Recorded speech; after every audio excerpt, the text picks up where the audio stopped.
नमस्कार, आप सभी का स्वागत है 3 के सवाल में। मैं हूं आपके साथ यश कौशिक। नमस्कार, मैं हूं आपके साथ विवेक शांडिल्य। नमस्कार, मैं हूं आपके साथ शिवम दत्त मेहता। चलिए 3 का सवाल की शुरुआत करते हैं। आपको बताते हैं आज का मुद्दा क्या है। भारत अमेरिका रिश्तों में एक बार फिर नई गर्माहट दिख रही है। ट्रेड को लेकर पहले सख्त रुख अपनाने वाले राष्ट्रपति डोनाल्ड ट्रंप अब नजर आ रहे हैं कुछ नरम तेवर में। व्हाइट हाउस की प्रेस सचिव कैरोलिन लेविट ने कहा है कि राष्ट्रपति ट्रंप भारत के साथ रिश्तों को बेहद सकारात्मक नजरिए से देख रहे हैं, यानी पॉजिटिव आउटलुक से देख रहे हैं। दीपावली पर पीएम मोदी से बातचीत और व्यापारिक टीमों के बीच संवाद जारी है। ये संकेत दे रहे हैं कि ट्रंप प्रशासन अब भारत के साथ भरोसे और साझेदारी की नई शुरुआत चाहता है। रिश्ते जो भी हों, जब भी, कैसे भी हों, लेकिन कभी टैरिफ और ट्रेड वॉर के ये कभी साए में थे। अब उनमें नरमी के संकेत दिख रहे हैं। व्हाइट हाउस का कहना है राष्ट्रपति ट्रंप भारत के साथ रिश्तों को लेकर पॉजिटिव और दृढ़ हैं, यानी अब बातचीत टकराव से आगे बढ़कर तालमेल की तरफ बढ़ रही है। ट्रंप और मोदी की लगातार बातचीत और दिवाली के मौके पर हुई गर्मजोशी में जो भरी मुलाकात हुई, उसके साफ दिखाई दे रहा है कि दोनों देश अब मतभेदों को पीछे छोड़कर साझेदारी की प्राथमिकता देना चाहते हैं। ट्रेड को लेकर ट्रंप के तेवर बदल रहे हैं। ट्रंप नरम पड़ते नजर आ रहे हैं।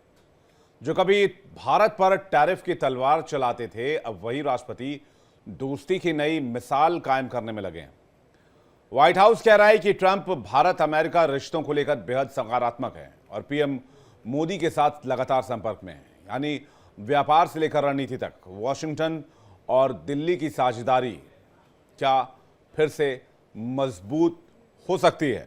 हालांकि ट्रंप और मोदी के बीच में रिश्तों के बीच तलखी अभी पिघली नहीं है।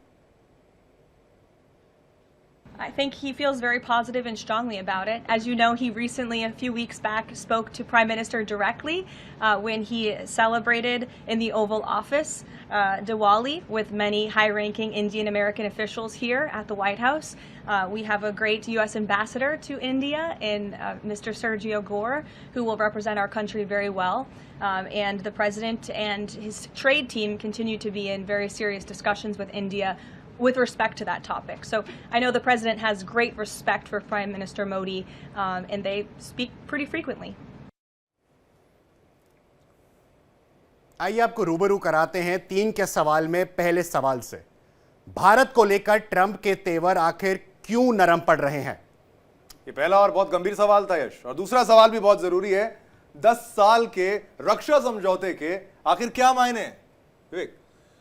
बिल्कुल, और आखिरी सवाल और एक और इंपॉर्टेंट सवाल, last but not the least, क्या ट्रंप और मोदी की नजदीकियां फिर से देखने को मिलेंगी? हालांकि दोनों नेताओं के बीच अभी भी तलखी है, रिश्तों में वो गर्मजोशी नहीं है, लेकिन व्हाइट हाउस एक पॉजिटिव संकेत दे रहा है। डॉक्टर मोनिका बी सूद, फॉरेन एक्सपर्ट, इस वक्त हमारे साथ जुड़ रही हैं। मिताली निकोरे, इकोनॉमिस्ट, इस वक्त हमारे साथ जुड़ रही हैं। आप दोनों का बहुत बहुत स्वागत है। सबसे पहले मैं डॉक्टर मोनिका आपसे एक सवाल ले लूं कि ये जो व्हाइट हाउस की तरफ से नरमी के संकेत मिल रही हैं और कैरोलिन लेविट जो हैं वो बहुत मुस्कुराते हुए भारत के साथ अच्छे संबंधों की वकालत कर रही हैं, तो इसके क्या मायने निकाले जाएं? क्या डोनाल्ड ट्रंप की -18 नेगेटिव अप्रूवल रेटिंग, एक मेयर और 2 गवर्नर के लूज इलेक्शंस, या दुनिया भर में टैरिफ को लेकर जो उनको विरोध झेलना पड़ रहा है? देखिए, सबसे पहली बात मैं आपको यहाँ बताना चाहूँगी कि जो कैरोलिन लेविट हैं, उन्होंने ये बोला है कि Donald Trump and Modi ji speak frequently. उनका ये एक बयान आया है पूरे न्यूज़ में, पर उन्होंने ये नहीं बोला कि क्या वो टैरिफ कम करेंगे। उन्होंने ये नहीं बोला कि क्या वो H1B वीज़ाज की फ़ी कम करेंगे, या जो उन्होंने H4 के जो अभी स्पाउस वीज़ाज में से लोगों को एलिमिनेट किया है, वर्क वीज़ाज ख़त्म किए हैं, उनका क्या करेंगे। उन्होंने ये नहीं बताया कि वो मतलब और क्या करेंगे जो उन्होंने बिगाड़ा है हमारे देश के लिए। पहली बात ये। दूसरी बात ये कि एक उन्होंने ये चीज़ भी इसका एक उत्तर दिया है कि अगर आप रशिया से क्रूड ऑयल लेना बंद करेंगे, रशियन ऑयल लेना बंद करेंगे या कम करेंगे, तो वो टैरिफ कम करने की नीति पे सोच सकते हैं। उन्होंने ये नहीं बोला कि देखिए, बोलना कुछ और है और पीछे कुछ और चल रहा है। इसमें दिखाया ये जा रहा है कि हम अच्छे मित्र हैं, हम समझौता कर सकते हैं, पर पीछे से प्रेशर कम नहीं किया, प्रेशर उतना ही चल रहा है। बिल्कुल, लेकिन थोड़ा हमने भी तो झटका जरूर हाँ, ये हमने भी तो क्लियर कर दिया कि हम भी कोई डील जो है वो गन पॉइंट पर नहीं कर पर रहे हैं। नहीं करेंगे। हाँ, ये बात बिल्कुल साफ है। नहीं, एक बात ये हमें समझनी होगी कि वो जो कर रहे हैं वो एक पॉपुलिस्ट मेजर के तौर पर उसको देखा जाए, या फिर वो जो कर रहे हैं वो राष्ट्रवादी हैं। भैया वो अपने देश के लिए कर रहे हैं तो इसमें गलत क्या है? अगर वो अपने देश में चाहते हैं कि उनका रोजगार उनके पास रहे, अगर आप ये सेम पिक्चर रिवर्स कर लें और आप समझ लें कि उनकी जगह पीएम मोदी ये कर रहे होते और हम अमेरिकन होते, तो क्या इस डिसीजन को गलत मानते आप कि भाई बाहरी लोगों को ना मौका देके अपने लोगों को दिया जाए जिनको इग्नोर किया गया था? ये भी तो एक पक्ष हो सकता है। अगर हम बात इस साथ बोल रहे हैं कि हम इसे रिवर्स कर लें, तो अगर हम देखें भारत की और अमेरिका की जो एनवायरमेंटल सिचुएशंस हैं, जो पोजीशन है, जो इकोनॉमिक कंडीशंस हैं, वो एक दूसरे से बहुत अलग हैं, उसमें बहुत अंतर है। तो अगर मैं आपको ये बोल रहे हैं कि पॉपुलिस्ट डिसीजन है या वो राष्ट्रवादी है, तो मैं आपको बोलना चाहूंगी उनका पॉपुलिस्ट डिसीजन है। राष्ट्रवादी मैं मानती हूँ कि हर कोई नेता होता है अपने राष्ट्र के लिए, पर अगर हम पीछे देखें तो जैसे ट्रंप ने पहले पाकिस्तान के साथ हाथ मिलाया, चाइना की तरफ बेंड किया, उसके बाद अब इंडिया को वो एक समझौता तो नहीं मैं बोल सकती, एक वो अपनी तरफ से एक रास्ता खोलना चाहते हैं कि ये बात बनी रहे। क्योंकि अब देखिए, अगर इस समय अगर रशिया से हम तेल लेना कम करते हैं इनके कहने पे, तो हमारे लिए इंडो पैसिफिक रीजन में बहुत गड़बड़ हो जाएगी, गड़बड़ हो सकती है, या फिर रशिया का झुकाव चाइना की तरफ ज्यादा हो सकता है। वैसे भी वो एक पार पे ही नेशंस हैं जो अगर साथ और जुड़ जाएंगी तो थोड़ा हमारे लिए हमारी थोड़ा सा वहां पे प्रक्रिया कम हो जाएगी। मतलब कहने का मतलब ये हाथी के दांत दिखाने के और खाने के और वाला मामला है। बिल्कुल सही कह रहे हैं आप। जी, जो कैरोलिन लेविट कह रही हैं कि भाई अच्छा रिलेशन है, बहुत अच्छा हो गया है, बातचीत हो रही है, व्हाइट हाउस से लगातार फोन जा रहा है, ये दिखाने वाले दांत है, खाने वाले दांत नहीं है। मिताली का रिएक्शन चाहेंगे इस पर? जी Vivek, thank you for bringing me into the conversation. बात सारी ये है कि आज तो न्यूयॉर्क में धूम मच गई। आज हमने सुन लिया धूम का पूरा गाना भी बज गया, और वहां पे एक तरह से पूरी तरह से धूम 3 या धूम 4? धूम 5 चल रही है वहां तो। धूम 5। बट सीरियस नोट पे अगर हम यूएस गवर्नमेंट की एडमिनिस्ट्रेशन की बात मिताली जी, जिस विचारधारा की जीत हुई है कि भाई ये डर है कि धूम की जगह बूम ना हो जाए, मतलब आप समझ रहे हैं? नहीं, धूम ही मचेगी। और आप समझ गए मेरे को लगता है।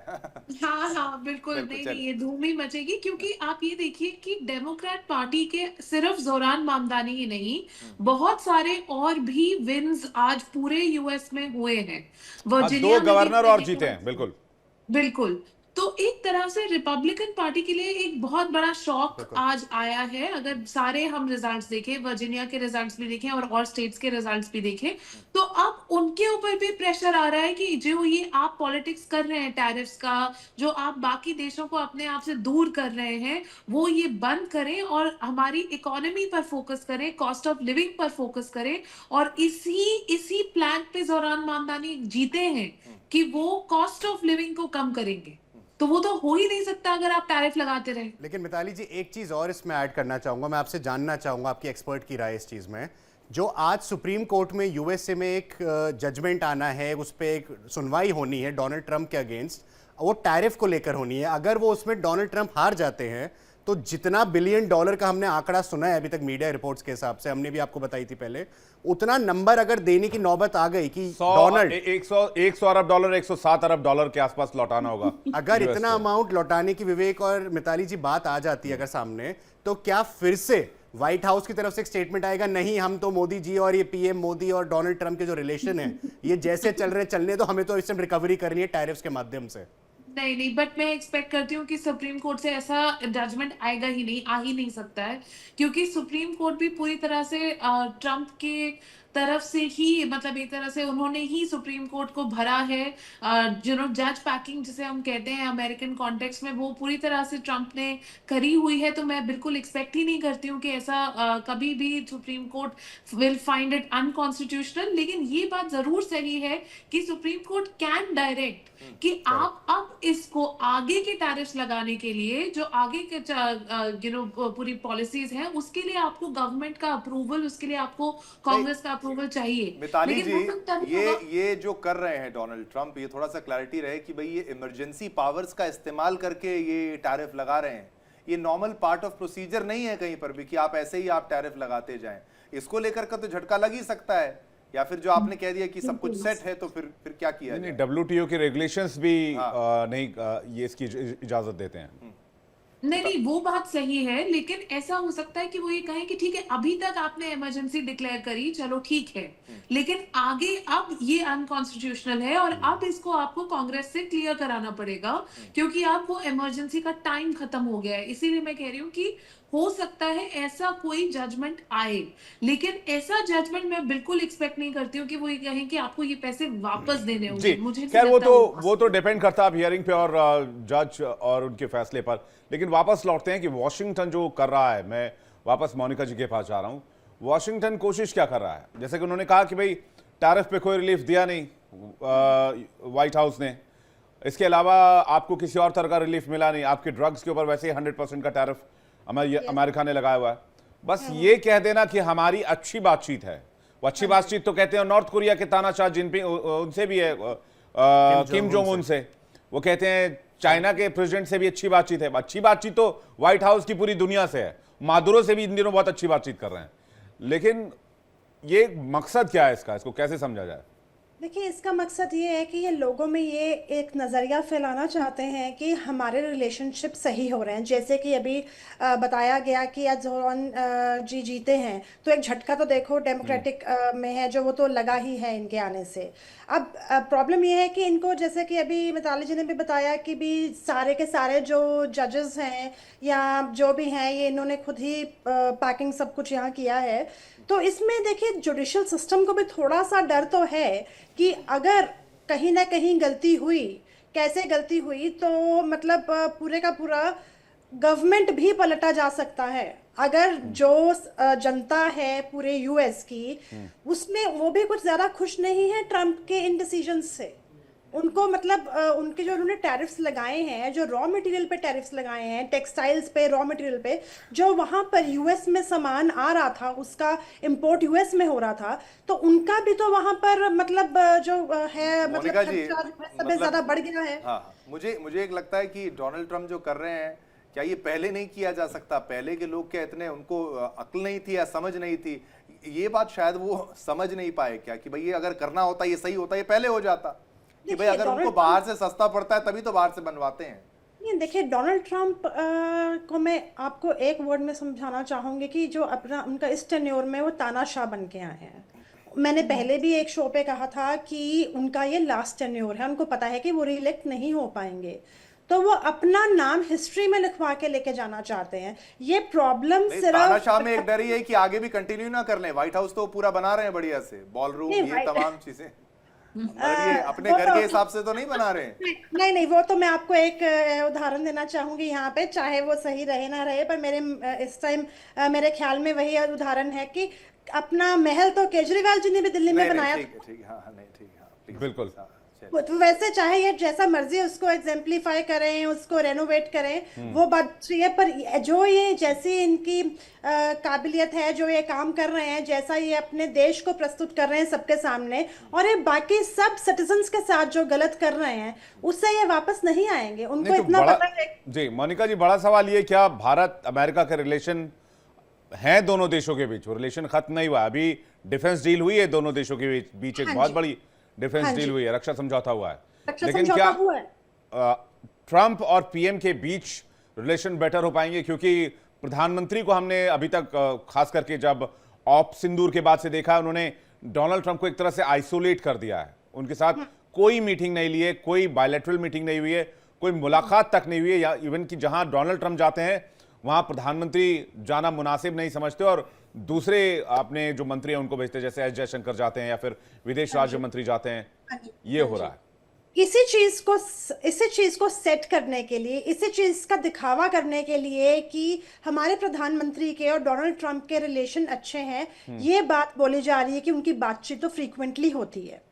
आपकी बात मैं आपको बता रही हूँ। और रही बात ये कि इन दोनों के रिलेशन कैसे रहेंगे या भारत और यूएस का रिलेशन कहाँ कैसा रहेगा, देखिए एक पॉलिटिकल जियोपॉलिटिकल सिस्टम में एक देश का किसी दूसरे देश के साथ रिलेशन जियोपॉलिटिकली देखा जाता है, इकोनॉमिकली देखा जाता है, और ट्रेड में, जैसे इकोनॉमिकली ट्रेड में देखा जाता है, डिफेंस में देखा जाता है।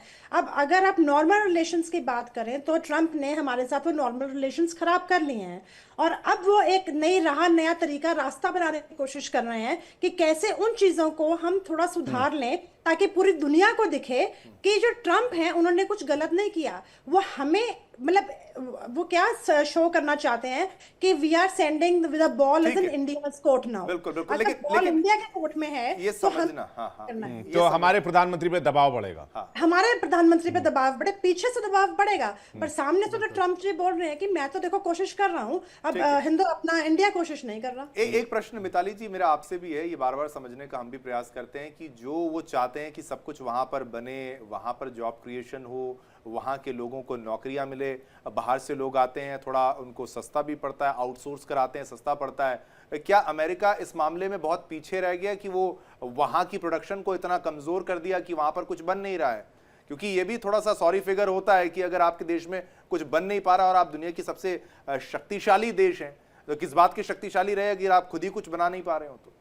लेकिन शिवम, इसको आप दूसरी तरीके से भी देख सकते हैं, और मैं किसी देश को क्रिटिसाइज नहीं कर रही हूँ जो मैन्युफैक्चरिंग में स्ट्रांग है, लेकिन आप ये सोचिए कि अगर आपका कैपिटल है, आप उस फैक्ट्री को ओन करते हैं, आपका अमेरिकन कैपिटल, वो फैक्ट्री आप किसी भी देश में लगा सकते हैं, वो अमेरिका में भी लगा सकते हैं, वो थाईलैंड में भी लगा सकते हैं, वो वियतनाम में भी लगा सकते हैं, वो किसी भी देश में लगा सकते हैं, मेक्सिको में भी लगा सकते हैं, वो फैक्ट्री तो आपकी ही है ना। पर अमेरिका में क्यों नहीं? मैं कह रहा हूं अमेरिका में नहीं, लेकिन इंपॉर्टेंट ये मैं इनकी शिवम की बात को एक और आगे बढ़ा देता हूं कि अभी एप्पल की जो कंपनी है वो $4 ट्रिलियन को उनकी जो वो टोटल नेटवर्थ है वो पार कर गई।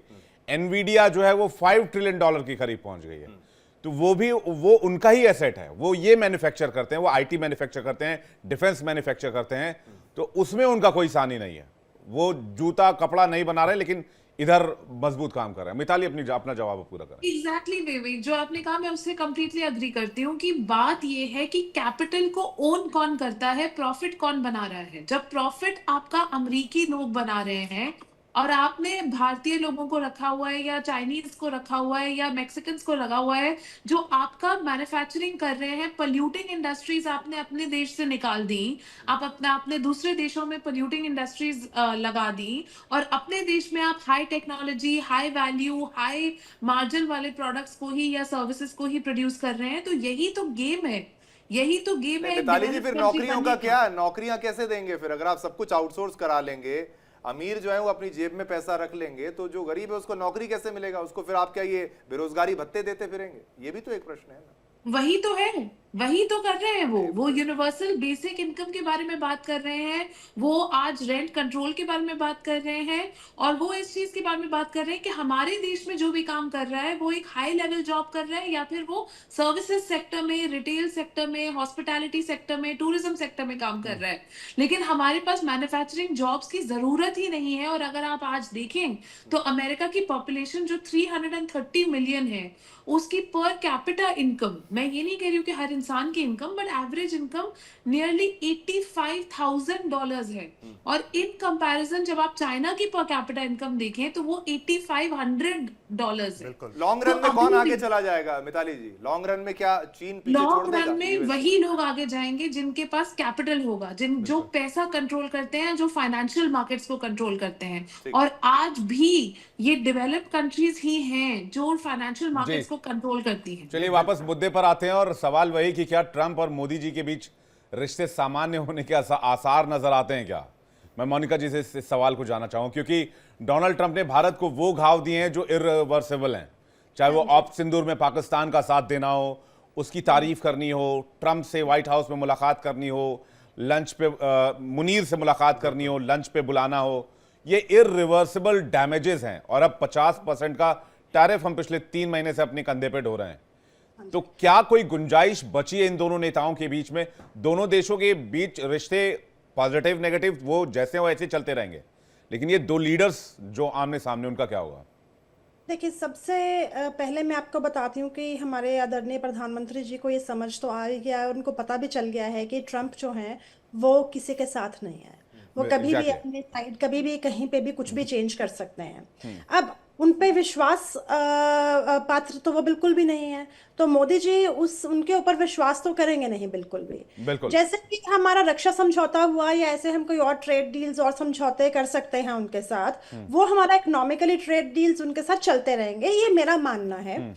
ठीक है। और रही बात एक पर्सनल रिलेशनशिप की, जो ये लोग पूरी दुनिया को दिखावा करना चाहते हैं, वो हमारे प्रधानमंत्री बहुत इस चीज़ में निपुण हैं। उनको पता है कि उन्होंने कैसा मूव कौन सा कहाँ पर लेना है और इनको किस तरीके से किस जगह पे रखा जाएगा। क्योंकि जो इंसान एक बार आपके साथ एक छल कर सकता है, आपको पहले बोल सकता है कि देखिए मोदी जी ने जाके पूरी सपोर्ट की थी इनकी इलेक्शन रैलीज में, बिल्कुल। उसके बाद भी अगर ट्रंप बियॉन्ड बाउंड्रीज गए पीएम, और जिसके लिए आज भी उनको आलोचनाओं का सामना करना पड़ता है। हाँ जी, मतलब पर वो अपनी एक मित्रता की वजह से गए थे, क्योंकि उस समय मोदी जी को लगा कि ट्रंप के साथ उनकी एक सच्ची मित्रता है और उनको अपने मित्र को सपोर्ट करना चाहिए। ठीक है, मैं यहाँ पर उदाहरण दूंगी कृष्ण और सुदामा का, कि उन्होंने एक दूसरे का सपोर्ट किया। वैसे हमारे मोदी जी गए सपोर्ट करने, पर उसका क्या सिला दिया आगे से ट्रंप को चाहिए था अपना नाम। एक्चुअली अगर देखा जाए तो जो मोदी जी की फैन फॉलोइंग है, उससे ट्रंप को भी इफेक्ट होता है। ट्रंप उससे अफेक्टेड है। तो क्या दोबारा याद आ गई वो फैन फॉलोइंग? हाँ, कई बार आपने नोटिस किया होगा कि ट्रंप उनको इमिटेट करते हैं बहुत सी चीज़ों में, बहुत सी चीज़ें बोलने में, बहुत से काम करने में। आप नोटिस करिएगा, ये पिछले कुछ में मतलब ये इस चीज़ को वॉच कर रही हूँ तो ऐसा बहुत बार हुआ है। अब उसके बाद अब अगर ये मोदी जी को पता है कि ये कभी भी कहीं भी किसी को धोखा दे सकते हैं, तो मेरा ये मानना है कि मोदी जी की जो मित्रता है वो तो इतनी अच्छी नहीं रहेगी इनके साथ। अगर रहेगी तो ठीक है, जैसे दो देश के प्रधानमंत्रियों की रहती है वैसी मित्रता रहेगी, पर उतनी घनिष्ठ नहीं होगी जिसके लिए मोदी जी वहां जाके सपोर्ट करें। मतलब एक जो दो देशों के बीच नॉर्मल रिलेशनशिप होती है उसको मेंटेन किया जाएगा। प्रधानमंत्री जिस दोस्ती के लिए जाने जाते हैं वो शायद लूज कर चुके हैं डोनाल्ड ट्रंप, और शायद उसको हासिल ना कर पाए। आप दोनों मेहमानों का बहुत शुक्रिया हमारे साथ जुड़ने के लिए और अपना कीमती वक्त देने के लिए। बहुत बहुत धन्यवाद। इंडिया डेली के दर्शकों को बहुत धन्यवाद हमारे साथ जुड़ने के लिए।